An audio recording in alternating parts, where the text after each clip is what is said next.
مردوں کو یاد رکھنا چاہیے کہ اگر دوسری شادی کی اسلام میں اجازت ہے تو بعض شرائط اور جائز ضرورت کو سامنے رکھتے ہوئے، یہ نہیں کہ بچوں والے ہیں، ہنستا بستا گھر ہے اور یہاں کے ماحول کے زیر اثر یا تھوڑی سی کشائش اللہ تعالیٰ نے دے دی تو شوق پورا کرنے کے لیے شادی کر لیں، یا غلط طریقے سے دوستیاں کر کے شادی کر لیں۔ حضرت مسیح علیہ والسلام نے اس بارے میں تفصیلی ہدایت فرمائی ہے، اسے سامنے رکھنا چاہیے۔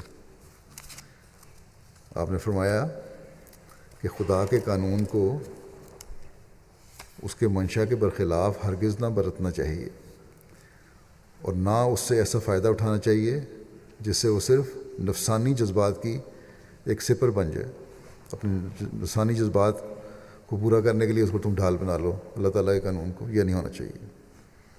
یاد رکھو کہ ایسا کرنا معصیت ہے۔ خدا تعالیٰ بار بار فرماتا ہے کہ شہوت کا تم پر غلبہ نہ ہو، بلکہ تمہاری غرض ہر ایک امر میں تقویٰ ہو۔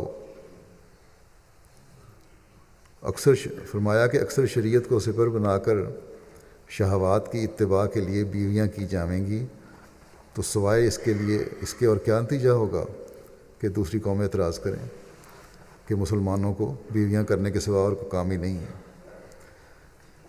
اپنی نفسانی اغراض کو، شہوات کو اگر تم ڈھال بنا کے شادیاں کرتے ہو تو یہ جائز نہیں ہے، بالکل غلط ہے کہ تعلقات بنا کے اپنے پرانی بیویوں کو چھوڑ دو اور نئی عورتوں سے تعلقات بنا کے شادیاں کرو، یہ غلط طریقہ کار ہے۔ اور اس پہ فرمایا کہ لوگ اعتراض کریں تو ٹھیک کریں گے کہ مسلمانوں کو سوائے شادیاں کرنے کو کام نہیں۔ فرمایا کہ زنا کا نام ہی گناہ نہیں ہے، بلکہ شہوات کا کھلے طور پر دل میں پڑ جانا گناہ ہے۔ دنیاوی تمتع کا حصہ انسانی زندگی میں بہت ہی کم ہونا چاہیے۔ یہ فائدہ جو ہے دنیاوی، اس کا حصہ انسانی زندگی میں کم ہو۔ فل یضحکوا قلیلا ولیبکوا کثیرا، یعنی ہنسو تھوڑا اور رو بہت کا مصداق بنو۔ لیکن جس شخص کی دنیاوی تمتع کثرت سے ہیں، دنیاوی خواہشات اور فائدے بہت زیادہ ہیں، اور وہ رات دن بیویوں میں مصروف ہے، اس کو رقت اور رونا کب نصیب ہوگا؟ اور یہی حال دوسری لغویات کا ہے جن میں انسان مصروف ہو جاتا ہے۔ فرمایا کہ اکثر لوگوں کا یہ حال ہے کہ وہ ایک خیال کی تائید اور اتباع میں تمام سامان کرتے ہیں، اور اس طرح سے خدا تعالیٰ کے اصل منشا سے دور جا پڑتے ہیں۔ خدا تعالیٰ نے اگرچہ بعض اشیاء جائز تو کر دی ہیں، مگر اس سے یہ مطلب نہیں ہے کہ عمر ہی اس میں بسر کی جاوے۔ خدا تعالیٰ تو اپنے بندے کی صفت میں فرماتا ہے کہ یبیتون لربہم سجدا وقیاما، کہ وہ اپنے رب کے لیے تمام رات سجدہ اور قیام میں گزارتے ہیں۔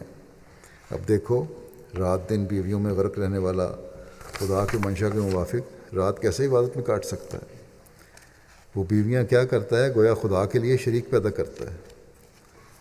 حضرت صلی اللہ علیہ وسلم کی 9 بیویاں تھیں، اور باوجود ان کے پھر بھی آپ ساری ساری رات خدا کی عبادت میں گزارتے تھے۔ پھر آپ نے فرمایا کہ خوب یاد رکھو کہ خدا کا اصل منشا یہ ہے کہ تم پر شہوات غالب نہ آویں، اور تقویٰ کی تکمیل کے لیے اگر ضرورت حقہ پیش آوے تو اور بیوی کر لو۔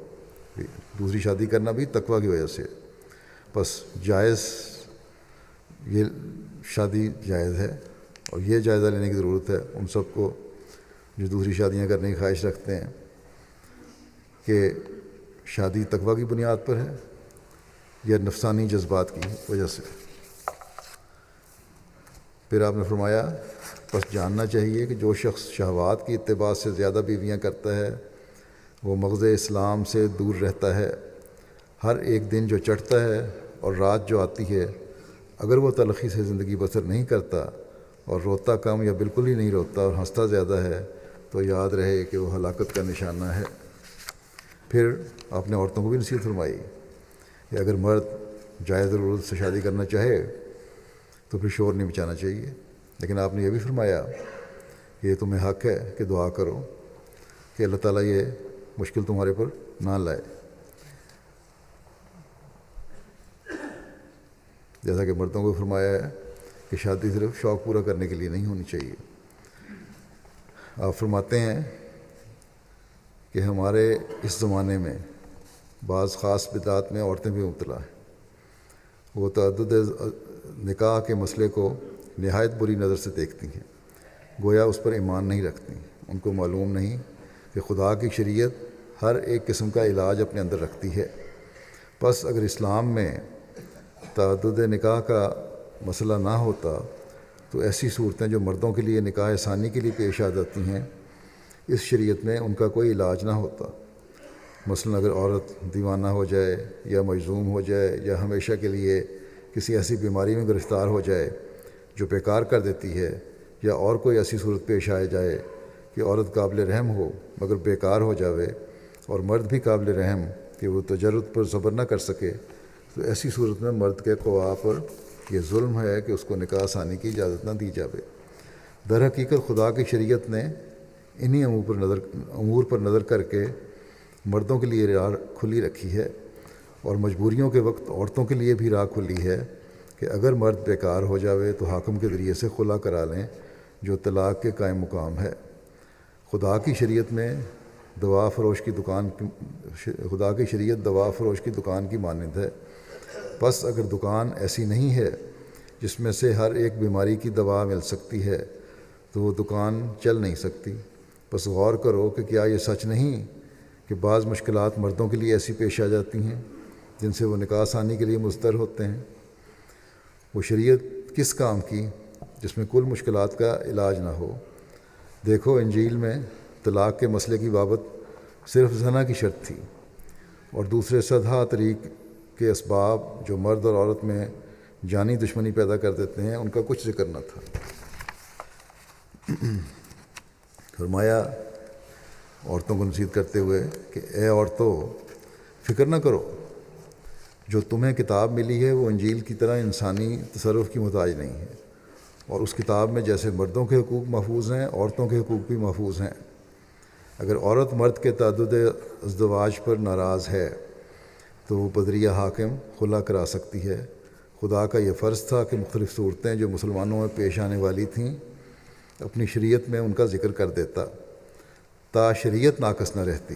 سو تم اے عورتوں اپنے خامدوں کے ان ارادوں کے وقت کہ وہ دوسرا نکاح کرنا چاہتے ہیں خدا تعالیٰ کی شکایت مت کرو، بلکہ تم دعا کرو کہ خدا تمہیں مصیبت اور ابتلا سے محفوظ رکھے۔ یہ دعا کرنے کی اجازت ہے کہ اگر نکاح کرنا چاہتے ہیں مرد تو اس مصیبت اور ابتلا سے تم محفوظ رکھے تاکہ وہ شادی کریں ہی نہ۔ فرمایا کہ بے شک وہ مرد سخت ظالم اور قابل مواخذہ ہے جو دو جورویں کر کے انصاف نہیں کرتا، مگر تم خود خدا کی نافرمانی کر کے مورد کہر الہی مت بنو۔ ہر ایک اپنے کام سے پوچھا جائے گا۔ اگر تم خدا تعالیٰ کی نظر میں نیک بنو تو تمہارا خامند بھی نیک کیا جاوے گا۔ اگرچہ شریعت نے مختلف مسائل کی وجہ سے تعدد ازواج کو جائز قرار دیا ہے، لیکن قضاء و قدر کا قانون تمہارے لیے کھلا ہے۔